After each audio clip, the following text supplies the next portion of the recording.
Hello সবাইকে, আজকে তোমাদের সাথে একটা ইম্পর্টেন্ট টপিক শেয়ার করব। টপিকটা হচ্ছে ক্যাপিটোনিম। ক্যাপিটোনিম মিনস দুটো ওয়ার্ড, দেখবে একই রকমের প্রোনাউন্সিয়েশন হচ্ছে, একই রকমের স্পেলিং, কিন্তু কখনো কখনো সেটার ফার্স্ট লেটারটা শুরু হচ্ছে ক্যাপিটাল লেটার দিয়ে, কখনো শুরু হচ্ছে কি স্মল লেটার দিয়ে। যেমন ধরো আমার বার্থ মান্থ হচ্ছে অগাস্ট, রাইট? এবারে দেখবে কখনো কখনো এই যে অগাস্ট স্পেলিংটা দুভাবে লেখা থাকে।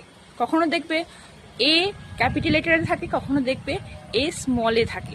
এবার যখন এ ক্যাপিটাল লেটারে থাকে তখন তার প্রোনাউন্সিয়েশন আলাদা হয়, আর যখন এ স্মলে থাকে তখন তার প্রোনাউন্সিয়েশন কিন্তু আলাদা হয়। এইটাকে বলা হয় ক্যাপিটোনিম। বুঝতে গেল? এবারে ধরো অগাস্ট, এ যেটা ক্যাপিটাল লেটার আছে তার হচ্ছে আমি নাউন হিসেবে ইউজ করব। যখন দেখবে দুটো স্পেলিংয়ে ফার্স্ট লেটার যার হচ্ছে থাকবে ক্যাপিটাল, সেই ওয়ার্ডটা আমরা ইউজ করি নাউন হিসেবে। এবার ধরো অগাস্ট বলেছি, এবার আমি যদি বলি অ্যাজ এন এক্সাম্পল যে মাই birth month is in August, আমার জন্ম মাস হচ্ছে অগাস্ট। এবার যখন স্মলে আছে, এটা স্মলে আছে, তখন হবে কি অগাস্ট, অগাস্ট, অ উচ্চারণ হবে, ঠিক আছে? এইবারে এটা আমি এখানে অগাস্টে আমি এখানে এক্সাম্পল হিসেবে ইউজ করব। ধরো অ্যাডজেক্টিভ, যে he is an August leader, মানে সে একজন অগাস্ট